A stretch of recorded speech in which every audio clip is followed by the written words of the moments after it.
Bien, bonjour à tous. Clément Roch, Université de Neuchâtel.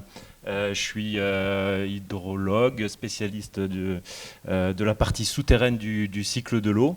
Et donc, voilà, en complément à la présentation d'avant, je vais essayer de vous donner quelques détails sur les travaux qu'on mène en hydrogéologie et avec des applications pour les écosystèmes de surface. Moi, à l'origine, je travaillais beaucoup sur les fractures, les zones de faille. On a vu mercredi, les petites choses sont jolies. Pour moi, c'était les fractures, c'était la physique à l'échelle des fractures. Mais dès qu'on veut parler de gestion de la ressource en eau et des écosystèmes, il faut aller à plus grande échelle. Et là, on fait face à plusieurs soucis. On fait face à un premier souci, c'est qu'on ne va pas pouvoir discrétiser chaque hétérogénéité géologique dans nos modèles pour quantifier ces fameux flux souterrains et cette connectivité. Et puis, on fait face à un problème de données. On est dans une phase de recherche très active pour essayer de développer des modèles qui soient applicables dans des milieux peu suivis. On n'a pas des observatoires comme FRAN partout, malheureusement. Et donc voilà. Et donc j'ai récemment commencé un travail de recherche en partenariat avec les réserves naturelles de France et puis l'ANACEN avec Laurent Servière qui est ici avec moi, qui va présenter le site après, pour tester ces méthodologies qu'on développe pour ces milieux peu instrumentés. Rapidement, on va vous définir un peu ce qu'on veut dire par résilience et puis les contrôles hydrogéologiques. Laurent va présenter le site, on va parler un peu de changement climatique et puis quels sont les enjeux locaux pour la réserve. Je vais vous présenter la stratégie de modélisation et les résultats. Et enfin, on va conclure sur comment, d'un point de vue gestionnaire, on peut intégrer ces résultats dans les plans de gestion et les plans d'adaptation. Et donc, on remercie nos collègues ici, et principalement Rona Abervé, qui a généré la plupart des résultats que je vais montrer. Le cycle de l'eau simplifié ici, alors je représente un milieu cristallin, donc je faisais référence aux fractures, donc c'est un peu mon milieu de prédilection. Et donc là, on voit deux choses sur ce cycle de l'eau souterrain. La première chose, c'est qu'il y a une forte interaction entre la nappe et la topographie. Et c'est cette interaction qui va donner lieu aux zones humides, aux zones d'émergence, et qui va donner lieu à une distribution des écoulements différentes entre des écoulements de proche surface, des écoulements plus profonds, parfois des écoulements interbassins qui vont alimenter les zones humides. Et la deuxième chose qu'on voit, c'est que les structures géologiques, elles ont un impact sur ce partitionnement, elles ont un impact sur la vitesse d'écoulement. Et ça, c'est sûrement à prendre en compte dans certains cas, notamment pour modéliser les débits de base. Vous connaissez le cycle de l'eau et puis la fameuse équation pour faire les bilans, ou les variations de stock dans le milieu souterrain, c'est juste les entrées, la précipitation, moins l'évapotranspiration, moins le débit. Alors qu'est-ce qui se passe en période de sécheresse? C'est ce qui nous intéresse dans ce cas-là.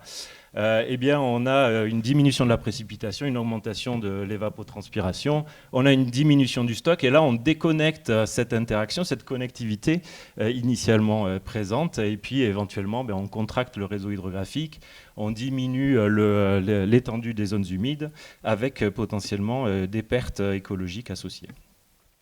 Alors là, ce que je montre, c'est qu'il y a un fort contrôle de ces propriétés géologiques, et notamment par ces propriétés hydrodynamiques, on en a parlé pas mal de fois, la perméabilité, la porosité. Alors la perméabilité, c'est la capacité du milieu géologique à transmettre l'eau.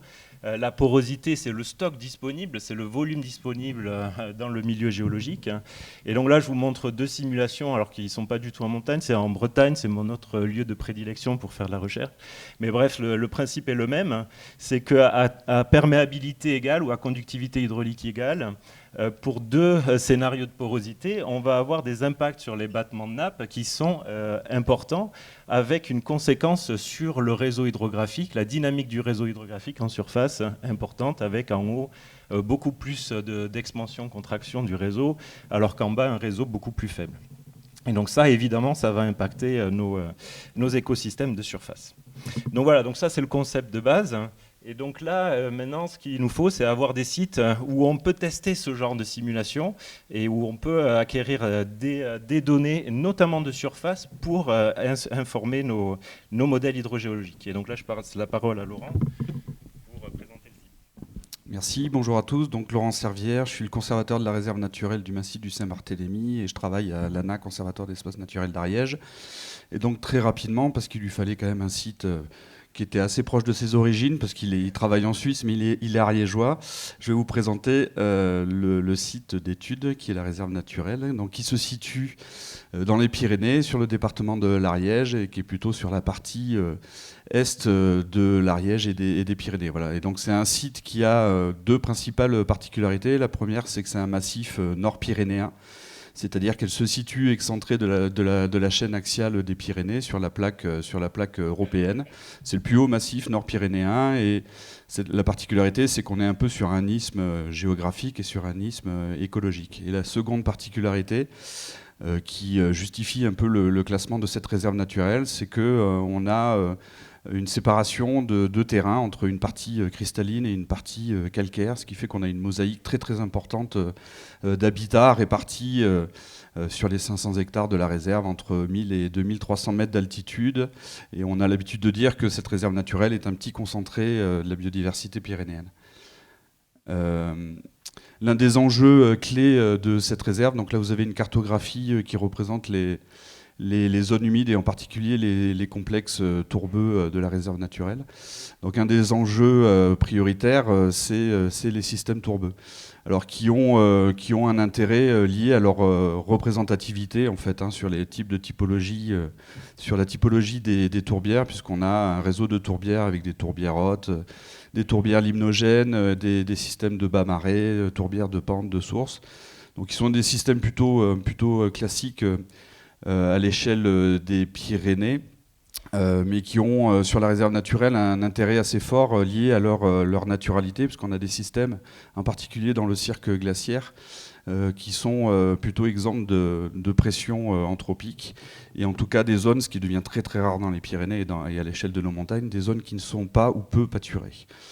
Voilà, donc ça c'est un des enjeux de la réserve naturelle. Donc c'est des réserves sur lesquelles on a évidemment développé, chose qu'on a vu pendant 2 jours, toute une série d'études. Donc d'abord, vu que notre travail c'est la conservation, un travail sur l'évaluation de l'état de conservation de ces systèmes tourbeux, donc plutôt sur des entrées biologiques. Et puis on a lancé aussi les diagnostics fonctionnels qui ont été beaucoup abordés pendant ce colloque, donc avec des travaux sur la paléoécologie et puis sur des paramètres, sur les flux, sur l'hydrographie.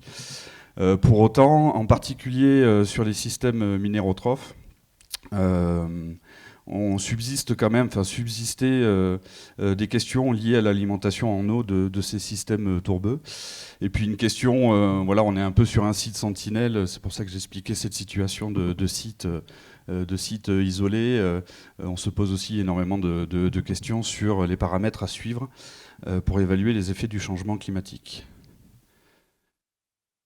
Alors, vous avez ici, bon voilà, c'est des éléments qui sont relativement classiques où on va retrouver l'accélération de toutes les anomalies de température et de précipitation. Et on a une année de référence qui nous concerne tous, qui est l'année 2022, qui va plutôt être ce qui va se passer en 2050 sur tous nos systèmes. Et on avait en 2022, à l'échelle de la réserve naturelle, évidemment, un effet de la sécheresse qui était assez dramatique sur tous les milieux. Mais de manière assez étonnante sur la tourbière de la Grenouillère, donc qui est une tourbière lacustre, où on voit quand même là sur la photo des faciès d'assèchement, mais les milieux qui sont autour là étaient en souffrance. Et par rapport à d'autres systèmes aussi dans les Pyrénées que l'on connaît ou que l'on suit, ou même sur le site de Bernadous que Laure vous a présenté mardi, il s'avère que sur la tourbière de la Grenouillère, en fait, on n'avait pas d'impact particulier observé, en tout cas sur cette année-là. Et en fait, c'est un petit peu ce que va vous expliquer Clément, pourquoi on avait, en tout cas sur cette année-là, une résilience assez forte et importante de la tourbière. Voilà, donc pour faire suivre aux activités, pour répondre à cette question, donc on fait face à plusieurs défis, hein. La première chose, c'est quels sont les modèles numériques qui sont disponibles pour prédire en fait ces interactions et essayer de quantifier ces flux. Quelles sont les méthodes qui sont disponibles pour essayer de simplifier le milieu autant que possible, hein, le milieu géologique. Là, vous avez une photo où on a des zones d'éboulis, on a des zones quaternaires qui sont déposées sur des socles cristallins fracturés avec des zones de faille. Donc, il va falloir homogénéiser ça d'une certaine manière dans les modèles. Voilà. Et puis, calibrer ses propriétés hydrodynamiques. Potentiellement le faire sans des données piézométriques. On n'a pas de forage à 2000 mètres d'altitude, malheureusement. Donc, utiliser d'autres proxys. Et puis ensuite réfléchir à des indicateurs que je vais aborder par la suite, qui sont intéressants pour la gestion et pour les actions qui suivent. Alors la première chose évidente, c'est faire de la géologie. On a fait de la cartographie, bien sûr qui se basait initialement sur les cartes disponibles. Alors d'un point de vue lithologie, on est sur un bassin versant qui est dominé par des roches cristallines, des gneiss, des migmatites, quelques intrusions granitiques, un contact avec du métamorphisme avec des micaschistes et des schistes. Donc d'un point de vue contraste lithologique, on est quand même sur quelque chose d'assez homogène. Par contre, l'hétérogénéité est plus dans l'aspect fracturation. Le deuxième aspect, c'est l'hydrologie. Donc, j'ai montré tout à l'heure l'intérêt d'avoir une bonne cartographie du réseau hydrographique, tout simplement parce que le positionnement des sources dans le bassin versant, c'est notre indication du niveau de la nappe à ces endroits, hein, c'est la nappe qui affleure. Et puis le deuxième renseignement important pour nous, c'est cette expansion-contraction. Donc on a essayé de définir les sections du réseau hydrographique qui s'assèchent en période d'été. Et le troisième point intéressant qu'on a mis en place, c'est la datation des eaux. On utilise des méthodes assez classiques qui utilisent des gaz anthropiques. Donc le principe, c'est de se dire ces gaz anthropiques, les CFC, SF6, les chlorofluorocarbones qui sont émis dans l'atmosphère, on connaît bien leur concentration dans l'atmosphère. Quand il pleut, ils sont à l'équilibre, la pluie est à l'équilibre avec l'atmosphère. Ces traceurs vont s'infiltrer dans le sous-sol et quand on prélève, eh bien, on peut remonter à la date d'infiltration. Et donc, ce qu'on a vu sur le bassin versant de la réserve, c'est qu'on a des eaux qui sont de l'ordre de la trentaine d'années en âge moyen. Alors, c'est un âge moyen, c'est un âge de mélange. Mais ça montre quoi? Ça montre qu'il y a une forte capacité de stockage des eaux. Donc, il y a une porosité qui est assez importante dans les différents compartiments géologiques. La deuxième la deuxième source de données qui est assez classique, initialement on n'avait pas les débits, mais on a installé des sondes, et puis on a un hydrographe qui est super intéressant pour nous, et notamment dans le contexte de l'expérience de 2022 où on a eu une longue sécheresse, eh bien on peut analyser ces débits de base. Et là, vous voyez très bien qu'il y a deux phases d'évolution de ces récessions qui montrent qu'il y a une compartimentation. Il y a une première phase très rapide qui correspond plus à un compartiment de surface qui va se diffuser très vite. Donc les éboulis, la zone fracturée de surface. Et puis un soutien de base sur le long terme avec une récession qui va plus lentement. Et donc c'est ce compartiment capacitif plus profond qui alimente le système à ce moment-là. Et il est à l'origine de la résilience de notre système, en plus donc de cette capacité de stockage qu'on a mis en évidence avec les temps de résidence. Donc voilà, donc on essaye, on a cette information déjà, ce jeu de données. Comment on va mouliner tout ça dans des modèles? On a vu déjà un premier modèle intégré qu'on va qualifier de haute fidélité parce qu'il est couplé, il va résoudre tout le cycle de l'eau. Donc c'est très avantageux pour nous. Par contre, c'est des modèles qui sont très lourds à mettre en place et très lourds à déployer sur plusieurs sites. de manière automatique. Donc on a d'autres options, des options qu'on va appeler semi-couplées, où on va résoudre le bilan de surface dans un premier modèle et l'injecter dans des modèles, alors soit des modèles souterrains à une dimension, donc ça va très vite, on peut faire plein de scénarios, ou des modèles distribués. Donc là, l'avantage par rapport à celui-là, c'est qu'on va pouvoir décrire dans le bassin versant chaque zone de résurgence, chaque zone d'interaction. Donc dans le cadre de la réserve, on a opté dans un premier temps pour ce modèle. Et l'avantage, c'est qu'on va pouvoir faire de la calibration. On va pouvoir injecter au modèle cette information qu'on a recueillie et comparer, comme ce qui a été présenté auparavant, notre réseau hydrographique simulé, son expansion-contraction avec ce qui a été observé. Et puis ce qu'on va faire, c'est qu'on va avoir une approche un peu stochastique, c'est-à-dire statistique, sur la conceptualisation des écoulements, c'est-à-dire qu'on va tester différentes hypothèses de type d'écoulement. On a chacun, comme chaque naturaliste, on a chacun notre vision des choses. L'idée du modèle, c'est qu'on peut les confronter et on peut essayer de valider quel modèle conceptuel sera le plus plausible par rapport aux données. Donc on a des routines automatisées qui vont aller chercher différents modèles conceptuels et qui vont les comparer aux données et regarder les erreurs. Donc là, je vais très rapidement, c'est les sorties des modèles. On a ces distributions des zones d'affleurement des nappes dans le bassin versant, et puis on a les temps de résidence qu'on va pouvoir comparer avec nos données. Ici, vous voyez les résultats simulés pour le modèle conceptuel qui a été choisi par notre algorithme, qui montre l'erreur la plus faible, qui est un modèle compartimenté.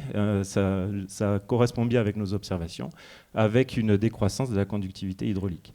Et donc là, vous voyez l'erreur en vert. Notre réseau simulé matche bien avec les observations. En rouge, on a quelques erreurs, mais globalement, on s'en sort pas mal. Et puis, on peut faire ça en dynamique et regarder la persistance, donc cette expansion-contraction du réseau hydrographique, avec en bleu foncé les zones persistantes. On retrouve les zones humides ici, et puis ici pour la tourbière bombée, et puis des zones dynamiques, plutôt en tête de bassin. Donc une fois qu'on a notre modèle calibré, qu'on a notre modèle conceptuel choisi, eh bien on va pouvoir faire tourner les scénarios climatiques. Donc je ne vais pas rentrer dans le détail parce que ça a déjà été dit. On va regarder le scénario 8.5 parce que c'est celui dans lequel on est en train de s'engouffrer en ce moment, donc c'est le plus plausible à l'heure actuelle. Ce qu'on voit sur le 8.5, c'est qu'ici en termes de recharge par rapport à chaque mois, vous allez regarder l'historique ici en noir et en rouge en dégradé l'évolution de cette courbe typique de recharge avec en premier temps une diminution du pic de recharge, on change la précipitation, on augmente l'évapotranspiration et puis on a un pic qui arrive beaucoup plus tôt qu'avant, tout simplement parce qu'on change la neige en précipitation liquide, il n'y a plus de stock temporaire et donc la recharge arrive beaucoup plus tôt. Et puis une augmentation de débit, de recharge faible pendant l'été, et puis une reprise de la recharge beaucoup plus tard. Et donc là, vous retrouvez les cartes, on va regarder juste celui-ci, à l'horizon 2070-2100, où on retrouve en rouge les zones qui seront beaucoup plus sèches qu'à l'heure actuelle, et on a estimé une diminution, une proportion de ces zones de 40% par rapport aux zones humides initiales. Donc on a discuté avec Laurent, quels sont les indicateurs qui sont intéressants. On va regarder pour prédire si ces événements vont revenir dans le futur. La première chose, c'est de savoir est-ce qu'on va retrouver ces événements d'un point de vue de nombre de jours où le débit critique, alors on est sur le 10e quantile ici, arrive. Et donc là, vous voyez des barres d'erreur avec des moyennes avec les points. Et puis ces barres d'erreur, c'est tous les modèles climatiques qui sont injectés. Et 60 jours, c'est la durée de la sécheresse 2022 en termes de débit bas. Et puis, comme on l'a dit tout à l'heure, ça augmente. En termes de probabilité, à l'heure actuelle, on est sur du 10% sur une période de 30 ans. En 2070, ça sera 90% du temps, d'après ces modèles, en moyenne. Et puis l'autre proxy qui est intéressant pour les écosystèmes, c'est à quel point ça va se renouveler plusieurs fois au cours des années. Là, sur l'historique, ça arrivait une fois, et puis on avait à nouveau une période humide, une année humide. Dans le lointain, ça sera 16 fois sur 30. Et puis l'autre question, c'est de savoir, on a un bassin versant qui ont des bassins d'alimentation différents, qui ont potentiellement des géologies différentes. Dans quelle mesure ils vont être plus ou moins affectés par ces changements climatiques?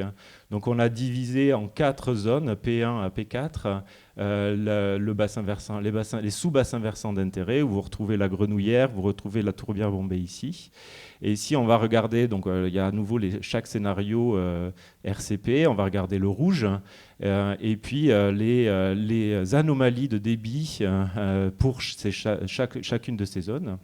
Et donc ce qu'on observe sur le lointain, c'est que P3, P4 par exemple, seront impactés à hauteur de 25 mm par mois. Bon, peut-être peu importe l'amplitude, mais ce qui est intéressant de voir, c'est qu'il y a des zones humides, par exemple, qui sont un peu plus perchées dans le bassin versant, qui montreront des dynamiques beaucoup plus importantes parce qu'elles sont concernées par ces expansions-contractions du réseau qui vont augmenter.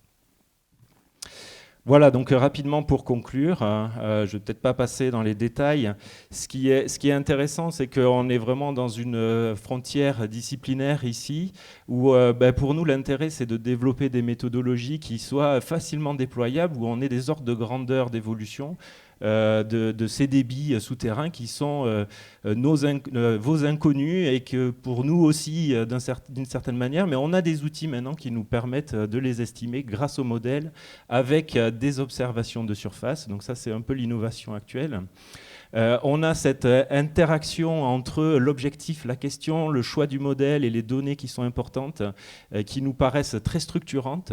Et je pense que le modèle est vraiment intéressant pour standardiser, pour harmoniser nos interprétations. Et donc on travaille là-dessus pour essayer d'automatiser tout ça. Et puis je laisse la parole à Laurent pour conclure, juste pour vous dire quelques mots sur comment intégrer ça dans les plans de gestion. Oui, je ne vais pas conclure sur l'hydrologie.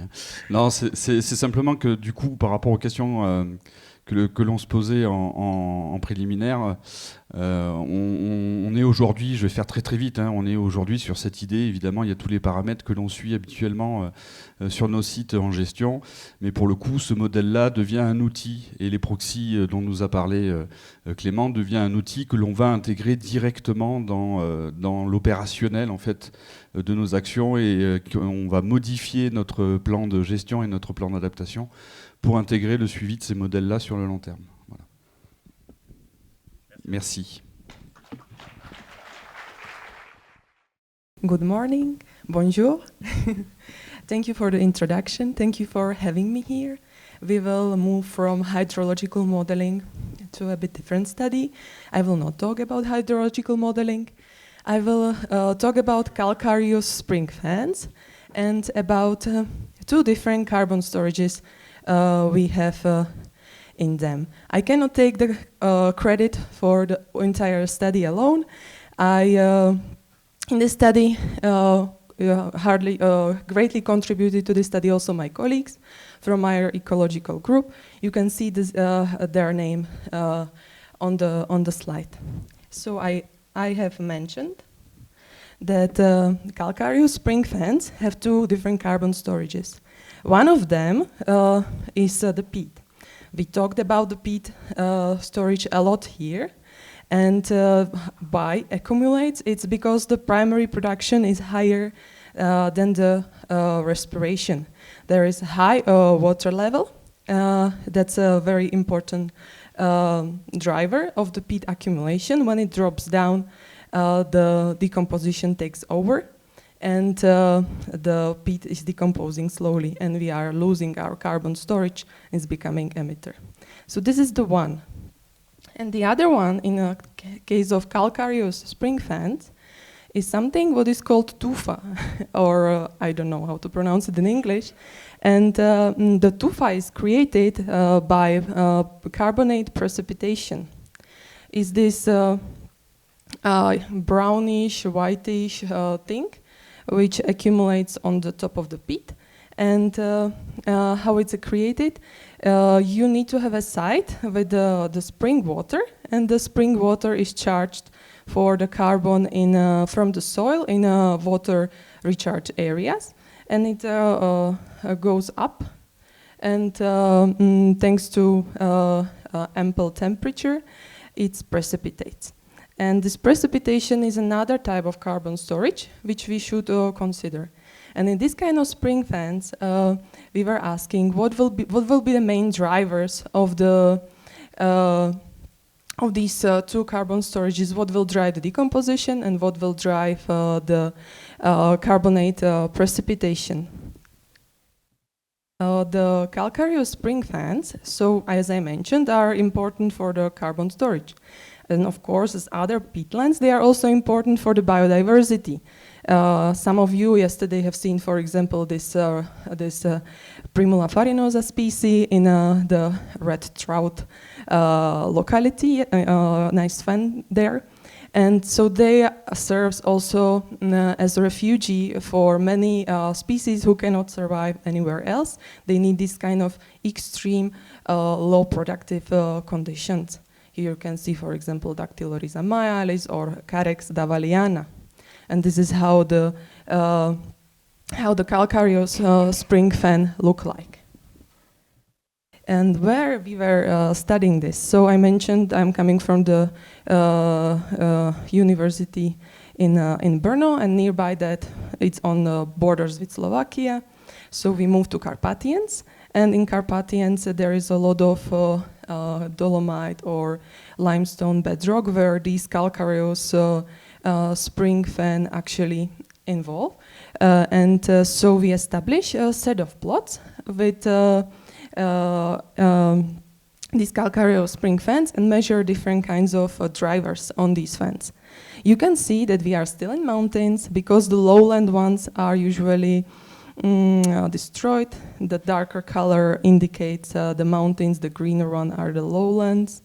And it's the trend in entire Europe that the lowland calcareous spring fans, also as other peatlands, are destroyed and the more mountains ones preserved. So we study these preserved ones, which haven't been affected.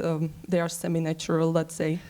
Some of them might be mown, but otherwise there is no apparent drainage or influence by human activities. Here you see my colleague Peťa Hajková making a vegetation plot, or here are, for example, that data loggers which we have used to measure soil temperature, which is also one of the driver of the decomposition and carbonate precipitation we were interested in. As I mentioned, the water table level is very important, and to have kind of gradient of water table level to compare how that will drive the decomposition and carbonate precipitation, we establish in each fan, which we have chosen, a gradient from the spring, the wettest part where the spring goes to the top, and towards the fan, something intermediate to the meadow on the edges of the calcareous spring fan. And the hypothesis was that here will be the highest carbonate precipitation, but the lowest decomposition due to the high water level. And here will be the highest decomposition and lowest carbonate precipitation. It will switch. So this was our setup of the for measuring the water table or having the gradient, and how we measured it. Maybe you have seen, you have heard about the T-bag method, which is applied in the whole globe to find out decomposition rate in terrestrial ecosystems. And we have used the simple method in all these localities. We have used the standard protocol, which consists of using green tea and rooibos tea, which decompose over 90 days. You bury it 8 centimeters under the topsoil, and then you take it out. And the carbonate precipitation actually accumulates. Here you can see some whitish point. This is actually the carbonate which precipitated on the top of the tea bag. So we put it to acid, that how we could recognize how much of the carbonate precipitated, and then weight it, and we figured out how much of the tea we have lost. This method is very good for ecosystem which are not aquatic or semi-aquatic, because in the springs you experience leaching. So this was one challenge during the study, because this leaching actually influenced the decomposition to such an extent that the tea bags of the green tea decomposed faster than the 90 days, and we couldn't proceed further. We couldn't include them in our study.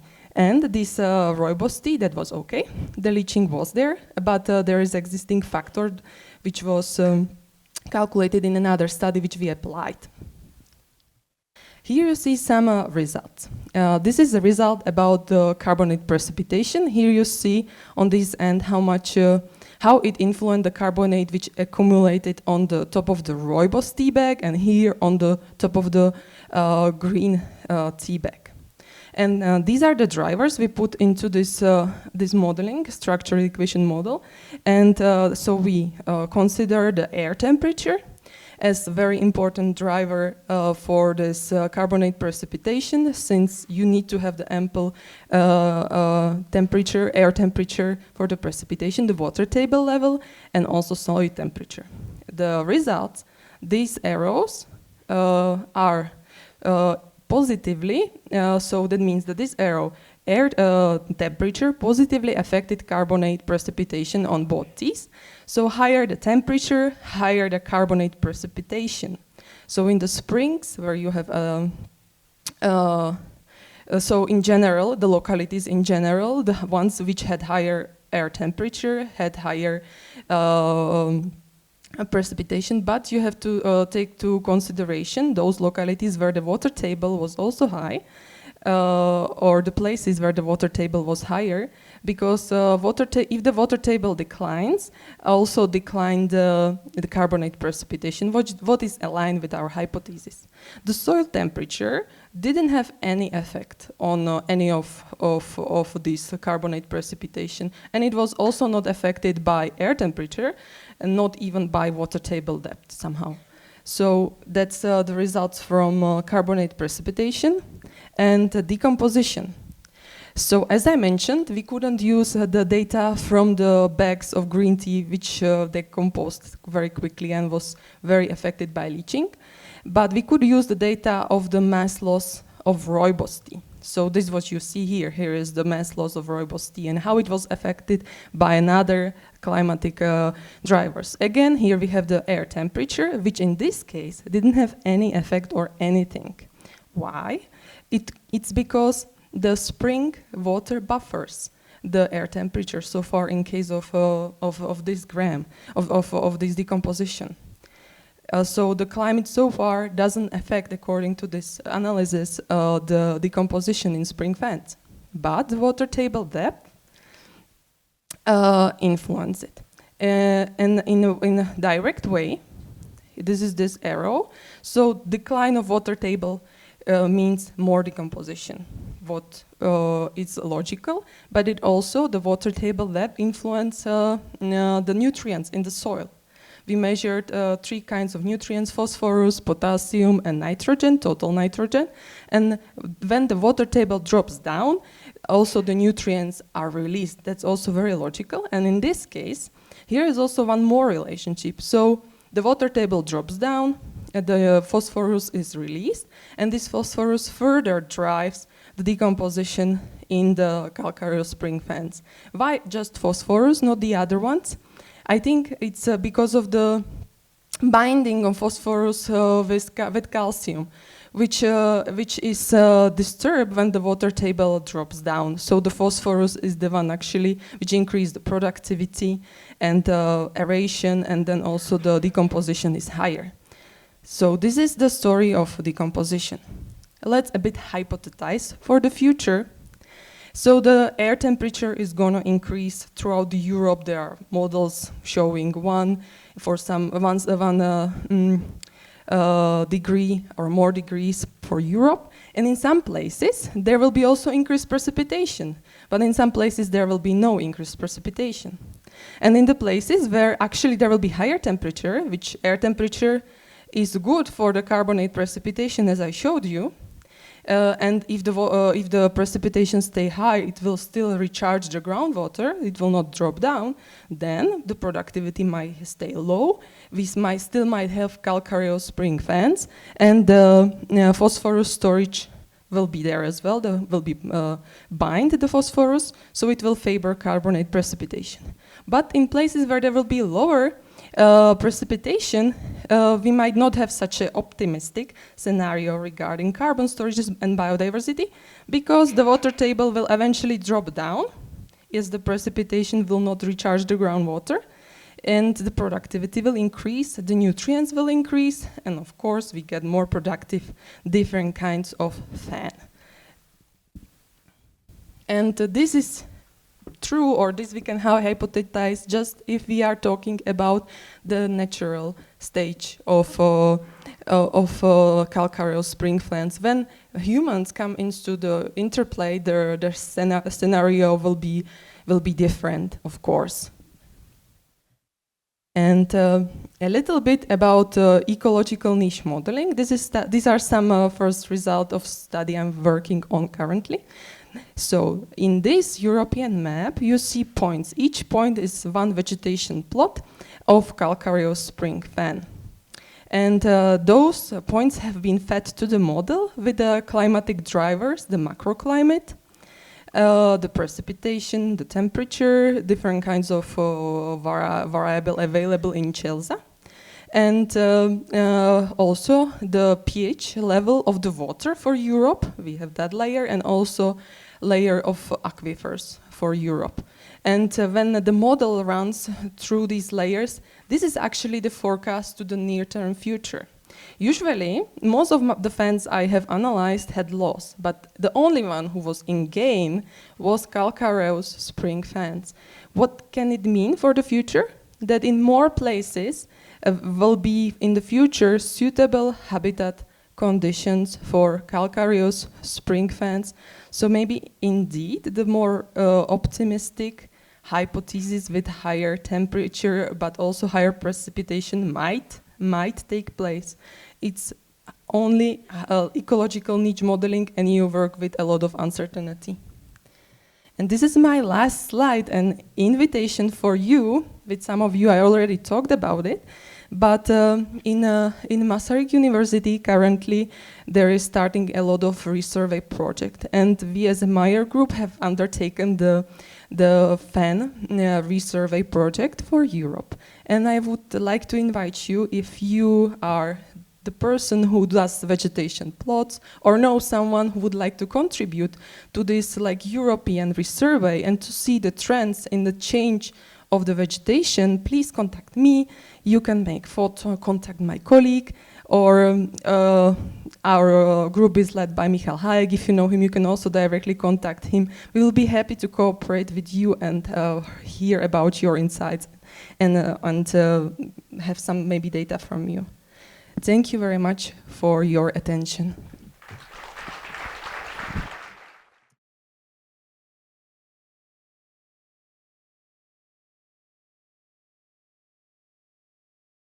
Alors, est-ce qu'on a des questions dans la salle par rapport au thème de ce matin? Hans Joosten.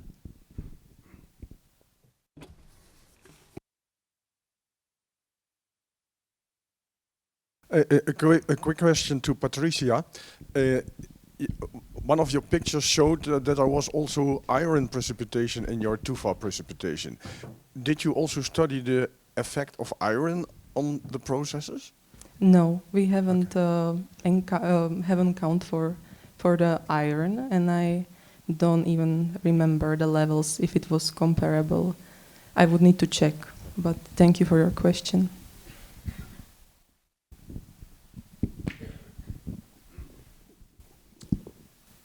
Est-ce qu'on a d'autres questions?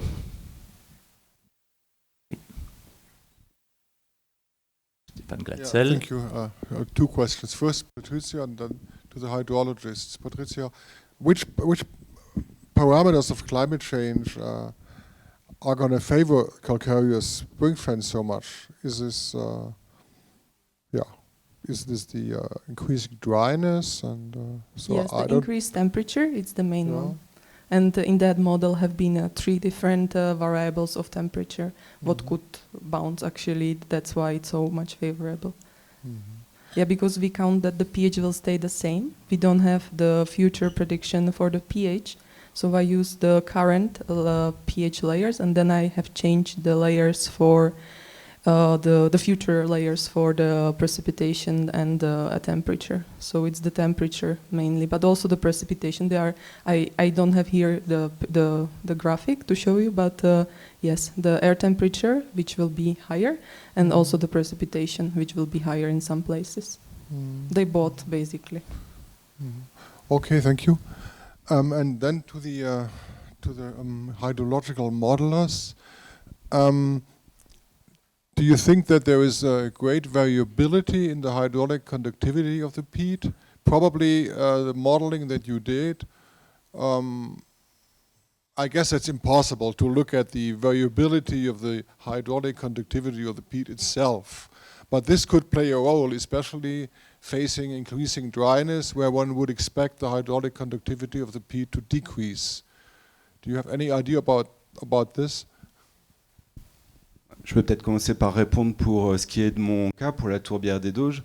Le modèle que j'ai présenté est très simplifié, c'est-à-dire que ça ne permet pas d'aller dans des détails qui permettent de représenter la conductivité hydraulique de la tourbe. Donc la couche de tourbe est représentée comme une couche unique avec les mêmes propriétés constantes. C'est une simplification qu'on doit faire, à la fois pour des raisons pratiques. C'est difficile, ne serait-ce que d'un point de vue méthodologique, de mesurer la conductivité hydraulique de la tourbe sur des surfaces de la sorte. Et puis à la fois pour des contraintes techniques de modélisation. On a parlé de capacités, soit pas les capacités de calcul pour faire ça, soit les modèles ont des contraintes internes qui font qu'on ne peut pas représenter des couches avec des épaisseurs ou un détail qui permettrait de prendre en compte ces caractéristiques. Je ne sais pas si... Oui, peut-être une perspective pour ça. Une des approches qui est assez classique en modélisation pour aller plus finement en résolution, c'est d'utiliser un modèle type comme on a présenté à une certaine résolution et utiliser les sorties de ce modèle comme condition limite pour un modèle plus fin. Donc c'est des modèles qui sont emboîtés. Et donc effectivement on pourrait travailler à plus fine résolution et essayer de décrire la variabilité de la perméabilité et son rôle sur des écoulements plus locaux. Après là vous mentionnez une autre problématique qui est une problématique hydromécanique où on a un sol qui évolue en saturation, qui se décompose, donc il y a même la partie écologique dedans, qui se décompose et sa porosité et qui se compacte et sa porosité et sa perméabilité va changer.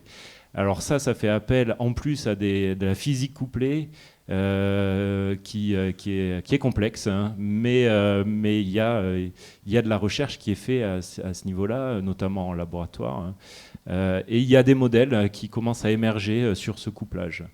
Voilà, donc future perspective. Mais je pense que cette notion de modèle emboîté à différentes résolutions peut être une première démarche à mettre en place. Oui.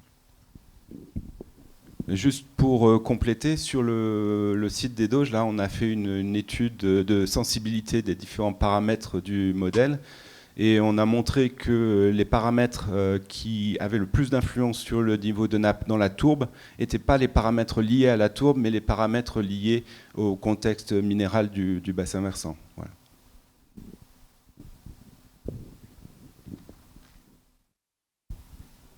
Bien. A-t-on d'autres personnes qui veulent s'exprimer? Oui, là au milieu.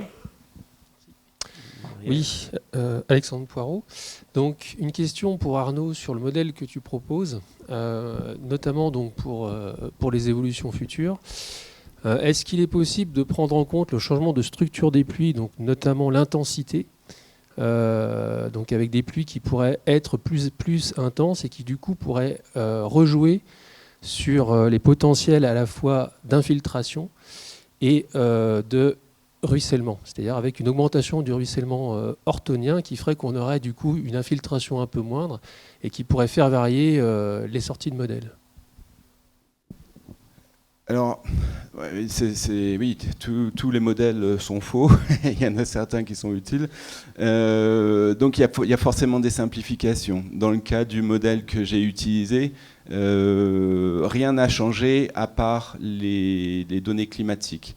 Donc, c'est vrai que on assume que les caractéristiques à la fois de la végétation mais aussi des sols vont rester les mêmes, ce qui est faux probablement.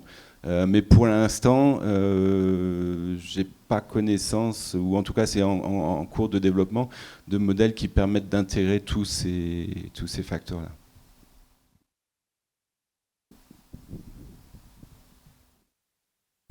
Oui, nous avions une autre question au milieu. Pierre Goubet, dans vos modèles, en fait, vous ne prenez pas en compte l'évapotranspiration. Au niveau si tu prends en compte, enfin vous allez me répondre, l'évapotranspiration, mais au niveau de votre piézométrie, qui va vous servir justement de référence. A priori, vous n'en avez pas parlé.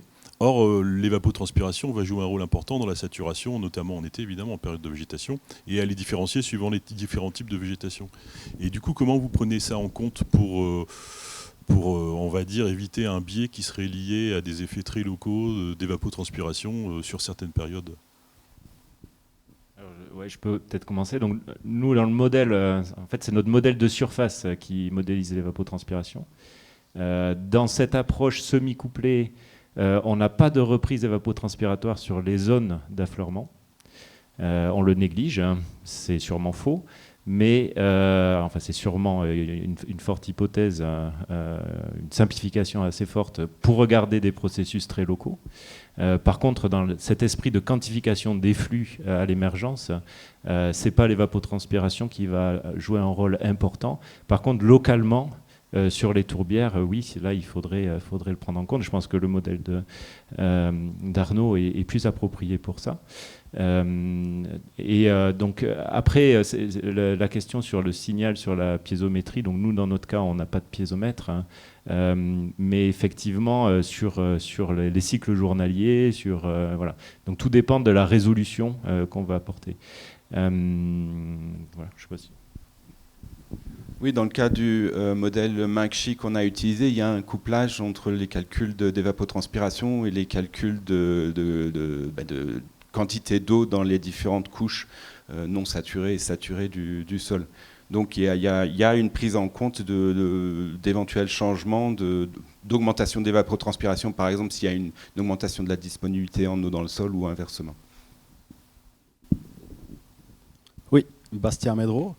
Peut-être une question un peu plus générale et moins pointue au niveau scientifique. En tant que gestionnaire de site, on a tout un panel de marais, de tourbières qu'on peut restaurer, qui ont besoin. On a des moyens financiers qui sont limités. Quand je vois vos présentations qui sont plus ou moins optimistes, voire plus ou moins plutôt pessimistes à un horizon d'un siècle, est-ce que déjà maintenant on devrait se dire certains sites où il y a beaucoup de chances finalement qui ne supportent pas l'évolution du changement climatique à un horizon de 100 ans, est-ce que cela, ça vaut vraiment la peine d'investir des ressources financières dedans pour une restauration, ou est-ce qu'on les abandonne? Puis finalement, là, ce que vous présentez, c'est des modèles qui sont, comme on l'a entendu, pas parfaits, comme tous les modèles, et c'est des modèles sur des données météorologiques prévisionnelles qui sont elles-mêmes modélisées, etc.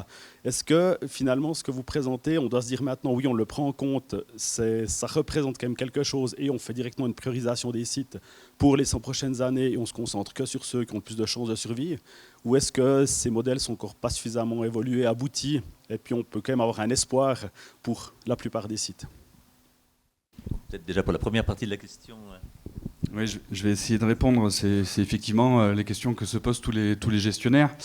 Et d'un point de vue méthodologique, on a travaillé sur un plan d'adaptation au changement climatique, hein, sur la réserve naturelle, et qui conclut à des stratégies d'adaptation, en fait, en se disant que soit on accompagne au mieux le changement climatique pour minimiser les dégâts sur les milieux, soit on essaye de diriger un peu ce changement climatique et en intervenant et en jouant sur des facteurs de restauration notamment pour maintenir au maximum dans le temps la résilience des habitats, soit on essaye de résister. Voilà, c'est un peu les trois postures. Et en fait, ces trois postures-là, on va quasiment les individualiser sur chaque site, sur chaque problématique, sur chaque type d'habitat. Et on était plutôt sur les systèmes ombrotrophes dans la logique d'accompagnement, évidemment. Sur les systèmes minérotrophes, au départ, dans la gestion de la réserve naturelle, on avait aussi fait ce choix-là. Alors, c'est pas qu'on a particulièrement d'espoir, mais le travail qui a été fait nous permet de dire qu'en fait, il y a des facteurs de résilience qu'on n'avait pas anticipés et qui vont plutôt nous mettre dans une posture là de la direction, donc le deuxième item dont je parlais, de diriger, pour accompagner en fait certains systèmes minérotrophes pour être le plus résilient possible, le plus longtemps possible. Voilà. Alors après, sans espoir. Donc ça nous permet quand même d'ajuster nos choix de gestion individuellement et voilà, on a pu switcher sur des systèmes où on s'est dit qu'on n'allait pas faire de restauration et finalement, en ayant ces résultats-là, on est en train de changer d'avis. Voilà, j'espère que je réponds en partie à ta question. Moi, je pense que la modélisation, là, avec les scénarios climatiques, qui sont certes très pessimistes, ils ne sont pas là pour exclure... les résultats n'ont pas vocation à exclure des zones d'intérêt. Je pense que le premier aspect, c'est que les modèles sont structurants. Ils sont structurants parce que c'est un outil qui nous permet de communiquer, en fait. C'est-à-dire que entre les disciplines notamment, mais aussi autour de résultats. Est-ce que c'est plausible par rapport à ce que je connais sur le territoire? Est-ce que c'est plausible physiquement d'un point de vue physique des écoulements, physique des interactions? On parle d'évapotranspiration, on parle d'écoulement dans les milieux hétérogènes. Et puis après, c'est structurant dans l'interprétation des données, c'est-à-dire que quand on intègre des données dans un modèle, bien c'est la physique qui est utilisée pour expliquer ces données qui va nous donner l'information. Donc au final, je trouve que c'est une manière en fait d'harmoniser entre nous, entre disciplines, entre sites, la manière dont on va interpréter les données. Voilà. Au-delà de la vision sur le long terme et l'impact et une vision assez pessimiste, je pense que ça peut aussi donner des pistes pour les gestionnaires pour peut-être identifier les secteurs ou les champs sur lesquels ils peuvent intervenir. Donc sur ma présentation là, sur les hypothèses de raréfaction de l'exfiltration d'eau souterraine et les impacts potentiels sur la distribution des habitats tourbeux, on voit l'impact des fossés drainants par exemple. Donc ça peut être aussi un moyen d'identifier quelles actions pourraient être prises pour contrecarrer ou en tout cas limiter les impacts du changement climatique. Donc la restauration hydraulique peut aussi être une solution de lutte contre les impacts du changement climatique, par exemple.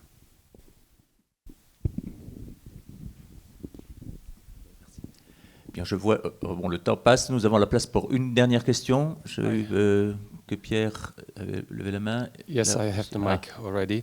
It goes a bit in the same direction, so your models are pretty elaborated and sophisticated with the input data, but how high is now, you mentioned it already a bit for Massif Central, how high is the potential to roll it out, to scale it up in terms of efforts of your input, and then what you mentioned, come to this prioritization, where to go first or where to leave abandoned places in terms of restoration.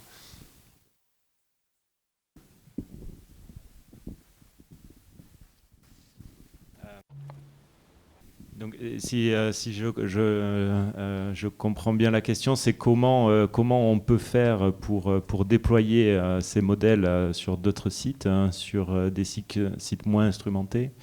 Donc voilà, là, je pense qu'on a des opportunités justement par cette interface entre les disciplines où vous avez des connaissances sur les milieux qui sont dépendants de cette saturation, qui sont peut-être dépendants de ces affleurements de nappe, hein, des débits. Peut-être, je ne sais pas, vous allez peut-être me dire, mais il y a peut-être des milieux qui sont sensibles à cette intermittence, à ces flux intermittents, ces phases sèches et puis humides. Et donc pour nous, c'est intéressant parce que c'est des informations qu'on peut intégrer dans les modèles, hein, voilà, qui sont pas dépendantes de données classiques en hydrologie, en hydrogéologie, de piézomètres profonds. Ce qu'on a vu, c'est que ce qui est important finalement, bien sûr, c'est ce qui se passe dans la tourbière, mais c'est aussi ce qui se passe dans le versant, dans le bassin versant. Et on ne va pas pouvoir faire des forages suivis dans tous les bassins versants. Et souvent, le forage, c'est un point. C'est une donnée très ponctuelle qui est souvent sensible, où les niveaux piézométriques vont être sensibles à l'hétérogénéité locale.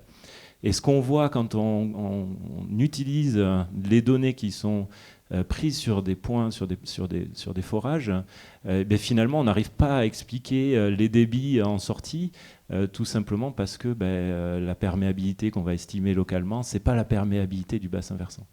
Donc voilà, donc je pense que cette information de surface qui est beaucoup plus intégrative que nos outils classiques sont très importantes, et c'est une opportunité scientifique pour nous pour essayer de calibrer les modèles sur ces milieux où on n'a pas ces données. Et puis, je pense qu'on peut voir cette question à différentes échelles. C'est-à-dire qu'on a des modèles comme ça sur des bassins versants expérimentaux limités où on pousse la connaissance et on essaye de comprendre comment un bassin versant expérimental fonctionne pour ensuite développer un modèle conceptuel des milieux similaires. Et à l'inverse, on peut avoir des modèles qui sont plus basés sur, par exemple, la niche bioclimatique d'habitat ou d'espèces, et faire des prédictions sur des zones beaucoup plus étendues. Et donc là, effectivement, l'information biologique, l'information sur les habitats et les espèces peut apporter des informations, des données sur le fonctionnement hydrologique. Et un exemple sur le Massif central, c'est le plateau de Millevaches, où on a un étagement un petit peu des différents types d'habitats tourbeux, et où il y a un gradient climatique assez clair. Donc là, il y a des choses à faire sur cette articulation entre des modèles un petit peu plus généraux bioclimatiques qui prennent peut-être pas trop en compte les écoulements hydrologiques, et puis des modèles un petit peu plus sur des échelles beaucoup plus petites, qui sont peut-être un petit peu plus performants, mais qui parfois peuvent peut-être oublier l'aspect biologique. Voilà. Je pense que nous allons devoir arrêter là pour laisser la place à une petite pause, et nous nous retrouvons dans un quart d'heure pour la table ronde qui laissera la place à la fois à un peu de détails pour retrouver les sujets de notre colloque, et à la possibilité à la salle de s'exprimer encore une fois. Voilà. Merci à vous tous, merci à vous toutes, et à tout à l'heure.